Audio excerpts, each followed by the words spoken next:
Alhamdulillah, kita berjumpa kembali di Cerma Channel, yang keren beken penuh inspiratif. Ayo channelnya di subscribe, like, komen dan nyalakan lonceng notifikasinya. Semoga menjadi nilai kebaikan. Di perjumpaan ini saya Saddam Hussein, akan mengkisahkan tentang pendeta wanita cantik asli Manado tergila-gila dengan seorang ustaz muda asli Jakarta, yang akhirnya menghantarkannya mendapatkan hidayah Allah. Ayo langsung saja kita simak perjalanan kisahnya berikut ini. Langit Manado pagi itu biru cerah. Clara Francisca, seorang pendeta muda dari Minahasa, melangkah tenang menuju ruang tunggu bandara. Di balik blazer putih dan rok panjang bermotif etnik, senyum khasnya selalu menyapa siapapun yang berpapasan dengannya. Usianya baru 30 tahun, namun khotbah-khotbahnya di gereja lokal terkenal menyentuh hati umat. Hari itu ia melakukan perjalanan menuju Surabaya untuk menghadiri seminar antar umat beragama. Tak disangka, Allah telah menyiapkan sebuah pertemuan yang akan mengubah seluruh jalan hidupnya. Di kursi sebelah jendela pesawat, duduk seorang pria berwajah teduh, berpeci hitam dan mengenakan batik sederhana. Namanya Ustaz Raffi Maulana, 30 tahun, seorang pendakwah muda dari Jakarta yang baru kembali dari agenda dakwah di Sulawesi Utara. Saat Clara duduk di kursi sebelahnya, ia hanya mengangguk sopan. Clara, dengan kebiasaan ramahnya, membuka percakapan. Clara, baru pulang dari Manado, Pak. Ustaz Raffi, iya, saya ada kegiatan dakwah di desa-desa pesisir. Ibu sendiri? Clara, saya pendeta. Ada seminar antariman di Surabaya. Saya sering ikut forum lintas agama. Ustaz Raffi tersenyum sopan, Masya Allah, menarik sekali. Dialog seperti itu penting di zaman sekarang. Clara tertarik dengan pilihan kata, Masya Allah, yang diucapkan Raffi. Sopan, lembut, dan tak menghakimi. Sepanjang penerbangan 2 jam, perbincangan mereka mengalir hangat. Tentang toleransi, tentang etika berdakwah, bahkan tentang makna ketuhanan dari sudut pandang masing-masing. Tak ada debat, hanya saling mendengar dan saling memahami. Sesampainya di Bandara Juanda, Clara kembali bertemu Raffi di lobi kedatangan. Kali ini takdir kembali mempertemukan mereka saat antre menunggu taksi. Clara, sepertinya kita sering ditakdirkan berdampingan, ya? Ustaz Raffi tertawa ringan, mungkin Allah sedang mengajari kita lewat pertemuan-pertemuan ini.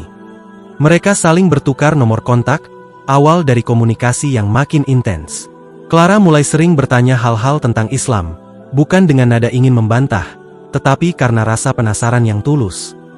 Hari demi hari, Clara mulai membaca Al-Quran terjemahan yang dihadiahkan Raffi. Setiap kali hatinya gelisah, ia membuka halaman-halaman yang penuh kedamaian. Ayat demi ayat menggetarkan hatinya, terutama ketika ia membaca. Maka hadapkanlah wajahmu dengan lurus kepada agama, Islam. Tetaplah atas fitrah Allah yang telah menciptakan manusia menurut fitrah itu. Quran Surat Ar-Rum 30. Sebuah perasaan yang tak bisa dijelaskan mengisi hatinya. Dalam sunyi malam, ia mulai berdoa dengan cara yang tak biasa. Diam, menangis, dan bertanya dalam hati, Tuhan, benarkah ini jalan MU? Di balik senyum lembut seorang wanita cantik ada hati yang sedang diguncang cahaya. Dan dalam pertemuan singkat di atas awan, Allah mulai menggerakkan takdir luar biasa. Akankah Clara benar-benar menemukan jawaban yang ia cari selama ini? Sahabat inspiratifku yang berbahagia, gelombang hati Clara, saat cinta tumbuh, dan cahaya mulai menuntun. Setiap malam, Clara duduk sendiri di balkon rumah dinasnya di Tomohon. Udara pegunungan sejuk, tapi ada api halus yang menyala dalam dada. Perasaan itu tak bisa ia hindari lagi. Sejak pertemuannya dengan Ustaz Raffi, jiwanya seperti ditarik oleh kekuatan yang tak kasat mata. Ia tak lagi sama. Clara membuka WhatsApp. Ada pesan dari Raffi. Ustaz Raffi, Assalamualaikum, Ibu Clara. Saya menemukan ayat yang mungkin bisa jadi jawaban atas pertanyaan ibu semalam. Quran Surat Fussilat 33-34. Bacalah dengan tenang. Clara tersenyum kecil. Ia membuka Al-Quran terjemahan itu dan membaca. Siapakah yang lebih baik perkataannya daripada orang yang menyeru kepada Allah, mengerjakan kebajikan dan berkata, sesungguhnya aku termasuk orang-orang yang berserah diri, muslimin. Dan tidaklah sama kebaikan dan kejahatan. Tolaklah kejahatan itu dengan cara yang lebih baik, maka tiba-tiba orang yang antara kamu dan dia ada permusuhan seolah-olah menjadi teman yang sangat setia. Ayat itu menusuk hatinya. Ia mengenang bagaimana selama ini ia berdiri di mimbar gereja, menyeru pada kebaikan, tetapi mengapa hatinya selalu gelisah? Ia merasa seakan Tuhan sedang menyentuh lembut hatinya, bukan memaksa, hanya mengajak. Beberapa hari kemudian, Clara dan Raffi kembali bertemu di sebuah forum lintas iman di Surabaya. Kali ini, tatapan Clara berbeda. Ia tak hanya mendengarkan Raffi dengan kepala, tapi juga dengan hati. Setelah sesi forum usai, mereka duduk di sebuah kafe kecil di dalam hotel. Clara, lirih. Raffi, aku mulai merasa seperti dinding-dinding yang selama ini aku bangun, perlahan runtuh sendiri. Ustaz Raffi, tenang. Dinding yang runtuh karena cahaya tak pernah menghancurkan. Clara. Ia membebaskan. Clara, aku takut. Aku pendeta. Aku dicintai komunitas. Tapi kenapa hatiku ingin tahu lebih dalam tentang Islam? Apakah ini pengkhianatan? Ustaz Raffi, ini bukan tentang pengkhianatan. Ini tentang pencarianmu akan kebenaran. Dan kebenaran tidak bisa dibungkam oleh status sosial, gelar, atau rasa takut. Air mata Clara menetes. Bukan karena sedih, tapi karena damai yang ia rasakan. Ia teringat mimpi semalam. Ia berada di padang luas, berjalan sendirian, dan tiba-tiba ada suara lembut yang memanggil namanya. Malam itu, Clara menulis di jurnal pribadinya. Tuhan, jika Engkau adalah jalan damai, kenapa aku menemukannya dalam Al-Quran? Apakah Engkau kini sedang mengajakku ke tempat yang belum pernah aku kenal? Jika iya, jangan lepaskan tangan MU. Hati Clara bukan hanya terguncang oleh cinta seorang pria, tapi juga oleh kebenaran yang perlahan-lahan membisikkan kedamaian hakiki. Tapi jalan menuju cahaya tak selamanya mulus. Tantangan terbesar justru datang dari tempat paling dekat, keluarganya, dan dirinya sendiri. Sahabat inspiratifku yang berbahagia. Luka dan cahaya, ketika cinta diuji, dan keyakinan mulai ditantang oleh lingkungan yang menolak perubahan. Kadang cahaya datang tidak dalam bentuk pelita yang lembut, tapi dalam bentuk guncangan yang menggetarkan seluruh jiwa. Seperti itulah yang kini dirasakan Clara Francisca. Sejak hatinya mulai diterangi ayat-ayat Al-Quran, dunia di sekelilingnya mulai berubah warna. Apa yang dulu terasa tenang, kini terasa sempit. Apa yang dulu tampak kokoh, kini mulai retak. Suara hati Clara.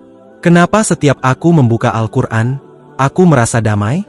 Tapi ketika aku berdiri di altar, aku merasa kosong, seolah suara Tuhan tak lagi menjawab seperti dulu. Apakah aku mulai berpaling?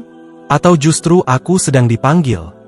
Ibunda Clara, Mama Ines, perempuan keras dan taat beragama, memandang putrinya dengan mata tajam saat mendapati Clara sedang membaca terjemahan Al-Quran di ruang tamu.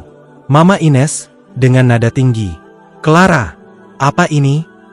Kitab orang Islam. Sejak kapan kamu menyentuh hal-hal seperti ini? Clara, tenang namun gugup. Mama, aku hanya ingin belajar.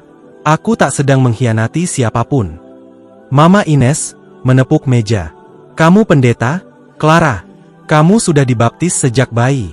Kamu titisan Papa MU yang dulu mendedikasikan hidupnya untuk gereja. Kenapa kamu berubah? Clara, aku tidak berubah, Ma. Aku hanya mencari cahaya. Aku merasa Tuhan sedang memanggilku lewat jalan yang tak biasa. Mama Ines, itu bukan panggilan. Itu tipu daya. Jangan kau permainkan iman kami. Clara tak bisa menjawab. Air matanya mengalir. Ia tahu, ini bukan akhir dari badai, ini baru awal.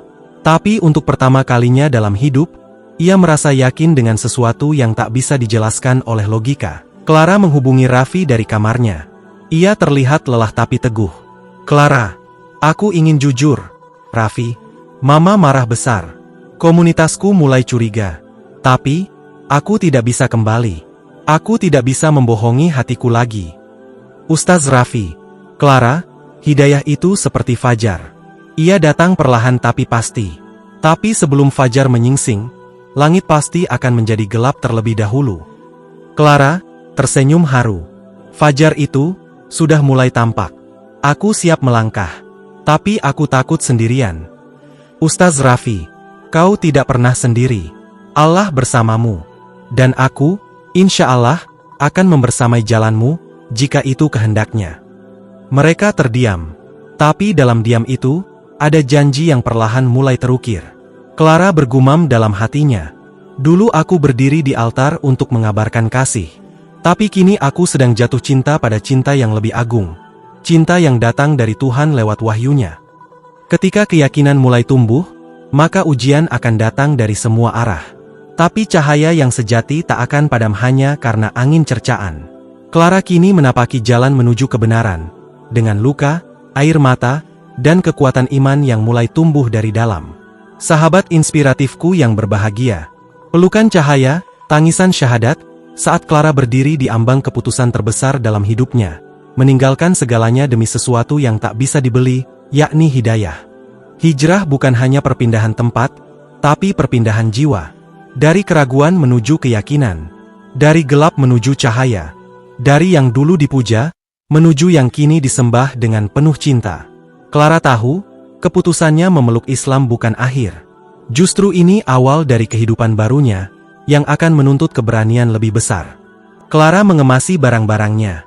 Tak banyak yang dibawa, hanya pakaian secukupnya, beberapa buku catatan pribadinya, dan satu mushaf Al-Quran yang kini selalu ia peluk setiap malam.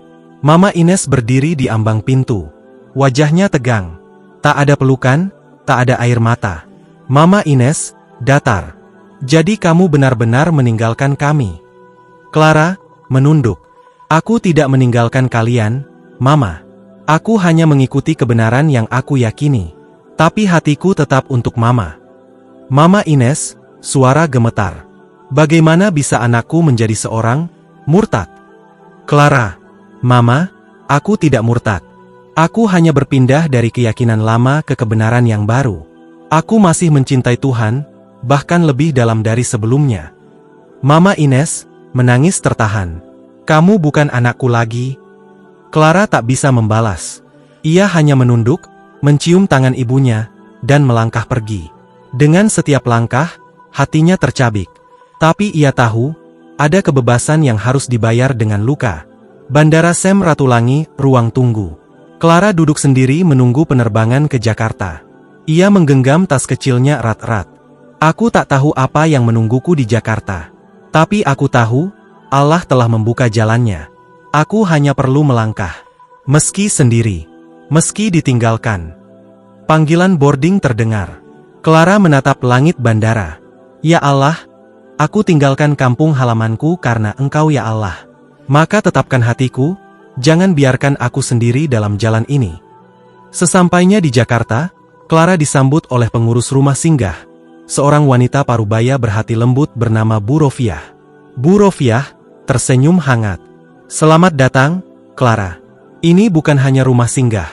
Ini rumah iman bagi mereka yang memulai dari nol. Clara haru. Terima kasih, Bu. Aku tidak punya siapa-siapa di sini. Hanya Allah, dan beberapa orang yang bersedia menerima aku. Bu Rofiah. Dan itu cukup. Karena jika Allah bersamamu, maka dunia tak perlu lagi kau kejar. Clara duduk dalam lingkaran kecil bersama para mualaf lain. Wajah-wajah lelah tapi bahagia menyambutnya.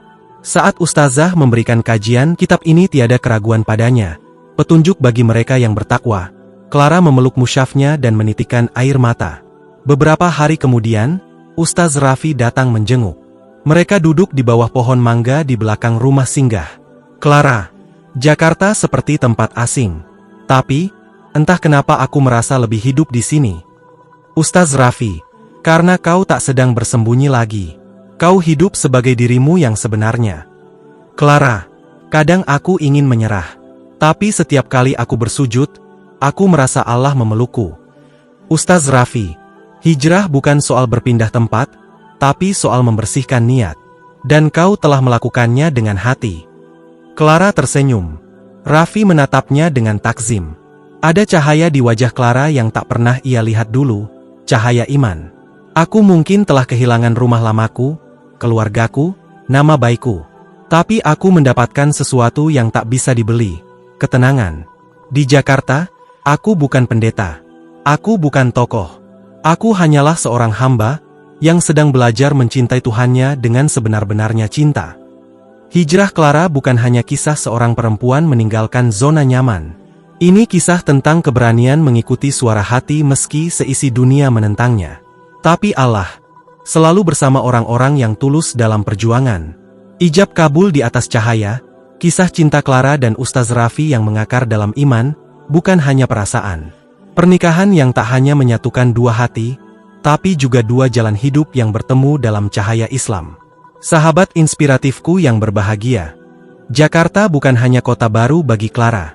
Ini adalah lembaran suci yang putih, di mana tinta perjuangan hidupnya akan mulai ditulis dari awal. Bukan sebagai pendeta, bukan sebagai aktivis, tapi sebagai seorang muslimah. Seorang hamba Allah yang baru saja menemukan jati dirinya. Clara duduk di dalam kamar kecil berukuran 3x3 meter. Sederhana, tak ada AC. Hanya kipas angin tua, sebuah rak buku kecil, dan sajadah yang dilipat rapi. Ia membuka jendela, angin siang Jakarta menerpa wajahnya. Bising kendaraan terdengar dari kejauhan. Tapi hatinya tenang, damai, tak seperti dulu. Dulu aku berdiri di altar, tinggi, megah, dan penuh sorot lampu. Tapi hatiku kosong. Kini aku duduk bersila di lantai, tanpa siapa-siapa, tapi hatiku penuh. Penuh cinta yang tak bisa dijelaskan. Clara, dengan ijazah kedokterannya yang selama ini tak digunakan, mulai bergabung sebagai relawan medis di sebuah klinik kecil milik Yayasan Islam. Ia membantu para pasien duafa tanpa dibayar, hanya dengan niat ingin memberi manfaat. Dokter senior tersenyum. Bu Clara, kami semua kagum dengan keberanian ibu. Kami tahu masa lalu ibu, tapi keikhlasan itu terpancar. Allah tak sia-siakan hijrah orang seperti ibu. Clara menahan haru. Saya hanya ingin belajar mencintai Allah dengan cara yang benar, melalui ilmu, melalui pengabdian, melalui setiap napas. Malam hari di rumah singgah, telepon dari Manado. Ponsel Clara berdering. Nama yang muncul, Kak Ivo, sahabat gereja. Dengan ragu, ia mengangkat. Ivo, suara tajam. Clara, kau serius? Kau tinggalkan semua untuk seorang ustaz? Untuk agama itu? Clara, lembut namun tegas. Aku tinggalkan semuanya, bukan karena Ustaz Raffi, tapi karena kebenaran yang tak bisa lagi aku abaikan. Ivo, kau gila. Gereja mengutukmu. Komunitas tidak akan pernah menerimamu kembali. Clara, mereka boleh menolak aku, tapi Allah telah menerimaku. Dan itu lebih dari cukup. Telepon ditutup. Clara menunduk. Tapi tak ada air mata malam itu. Hatinya justru semakin kuat. Beberapa hari kemudian, Raffi datang membawa makanan ringan untuk berbuka puasa bersama para mualaf. Ia duduk di samping Clara di bangku taman sederhana. Raffi, bagaimana Jakarta di matamu sekarang? Clara, Jakarta itu keras, bising, padat. Tapi di sini, aku merasa hidup. Seperti bayi yang baru dilahirkan. Raffi tersenyum bijak. Hijrah itu memang menyakitkan. Tapi Allah menjanjikan bahwa di balik hijrah yang tulus, akan ada keberkahan yang berlipat. Clara, aku belum tahu masa depanku seperti apa. Tapi aku tahu, aku tidak ingin berjalan sendiri lagi. Raffi terdiam, menatap wajah Clara yang kini berhijab sederhana tapi teduh. Ada keberanian di matanya, dan cinta dalam diam yang tumbuh dalam iman. Allah membawaku ke tempat asing agar aku bisa menemukan versi terbaik diriku. Kini aku tahu, bahwa iman bukan sekadar pengakuan, tapi perjuangan. Dan perjuangan ini baru dimulai. Clara meninggalkan tanah kelahirannya, keluarga yang dicintainya, dan masa lalunya yang gemilang, demi satu hal, keimanan yang tak tergantikan. Tapi setiap hijrah karena Allah, pasti akan dibalas dengan cahaya. Dan kini, cahaya itu mulai menuntunnya, menuju satu takdir yang telah Allah siapkan sejak awal. Sebuah pernikahan sakral dan rumah tangga yang dibangun di atas iman. Ijab kabul di atas cahaya, saat cinta yang dibalut keimanan itu mengikat dua jiwa yang sama-sama pernah berjuang, menjadi satu dalam akad yang agung. Sahabat inspiratifku yang berbahagia. Cinta sejati bukan tentang tatapan yang membius, atau janji-janji manis tanpa dasar. Tapi tentang dua jiwa yang berjalan berdampingan, menuju Allah. Clara, yang dulu bersuara lantang dari mimbar gereja, kini melangkah ke satu ikatan baru. Bukan lagi untuk berkhotbah, tapi untuk mengucap janji di hadapan Sang Khalik, sebagai seorang istri muslimah. Rumah singgah mualaf malam sebelum pernikahan. Clara duduk di depan cermin. Matanya tak berhenti menatap dirinya sendiri. Ia mengenakan kerudung putih sederhana. Wajahnya polos. Tapi cahaya itu terpancar dari ketenangan hatinya. Dulu aku berdiri di altar. Hari ini aku duduk dalam sujud. Dulu aku berdebat tentang agama. Hari ini aku bersaksi akan kebenarannya. Dan besok, aku akan bersaksi untuk setia, bukan hanya pada suami, tapi pada jalan yang Allah pilihkan untukku. Terdengar ketukan lembut di pintu. Bu Rofiah. Clara, anakku. Sudah siap? Clara senyum tenang. Insya Allah, Bu. Hati ini sudah lebih siap dari sebelumnya. Masjid kecil di Jakarta, pagi hari. Pagi itu, hujan turun rintik-rintik. Langit mendung, tapi hati Clara berbunga. Masjid kecil itu sederhana, hanya dihiasi dengan bunga-bunga putih dan hijau. Ustaz Raffi duduk bersimpuh. Di depannya, wali hakim dan dua saksi. Suara detik jam terasa seperti hentakan takdir. Wali hakim. Ustaz Raffi, saya nikahkan dan saya kawinkan saudari Clara binti Andreas kepada engkau dengan mas kawin berupa seperangkat alat salat dan hafalan Quran surat. Arah bayar tunai. Ustaz Raffi, mantap. Saya terima nikahnya dan kawinnya Clara binti Andreas dengan mas kawin tersebut.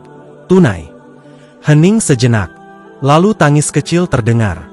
Clara meneteskan air mata. Di sudut masjid, beberapa teman mualafnya juga ikut menangis haru. Sesi akad bersama Clara setelah ijab kabul. Clara dan Raffi duduk berdampingan, masih dalam suasana khusyuk. Mata mereka tidak saling memandang terlalu lama. Tapi cinta itu sudah saling memahami arah masing-masing. Raffi, lembut. Aku tak punya banyak harta, Clara.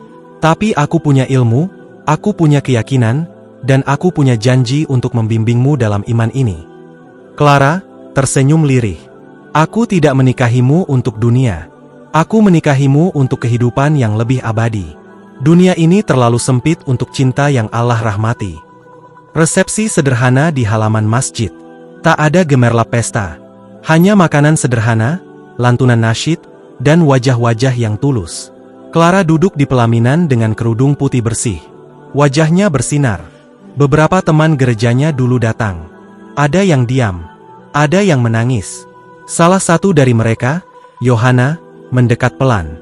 Yohana, kau yakin dengan keputusanmu, Clara? Clara tersenyum. Dulu aku mencari Tuhan lewat jalan yang kutahu. Tapi sekarang, aku menemukannya dalam sujudku. Aku yakin, Yohana terdiam. Lalu peluk hangat pun terjadi. Dunia Clara tak lagi sama, tapi hatinya tak pernah setenang ini. Aku dulu berpikir, cinta sejati hanya bisa tumbuh bila satu iman. Tapi kini aku tahu, cinta yang sejati adalah ketika dua orang saling menuntun menuju iman. Dan Ustaz Raffi adalah jalan cahaya yang Allah hadiahkan kepadaku. Cinta yang berlandaskan iman tak pernah lelah untuk memperjuangkan cahaya. Clara telah membuktikan bahwa hidayah bukanlah akhir, tapi awal dari perjalanan yang baru. Dan pernikahan mereka adalah titik mula menuju sakinah, mawadah, dan rahmah. Dakwah dua hati. Setelah menikah, Clara dan Raffi membangun rumah tangga yang tak hanya untuk berdua, tapi juga untuk umat. Mereka mulai berdakwah bersama, menyatukan ilmu dan pengalaman. Tapi cobaan tak berhenti di situ. Sahabat inspiratifku yang berbahagia, demikian saya sajikan kisah ini yang penuh literasi, mencerahkan cakrawala berpikir dan menginspiratif kehidupan kita, untuk senantiasa mawas diri serta istiqomah dalam menapaki jalan kebenaran, naungan cahaya petunjuk Allah Subhanahu wa Ta'ala. Atas segala perhatian dan dukungan sahabat inspiratifku, saya ucapkan terima kasih, semoga menjadi nilai kebaikan. Saya Saddam Hussein mohon pamit undur diri, dan sampai berjumpa kembali di video inspiratif lainnya. Saya sudahi perjumpaan ini dengan mengucapkan, wassalamualaikum warahmatullahi wabarakatuh.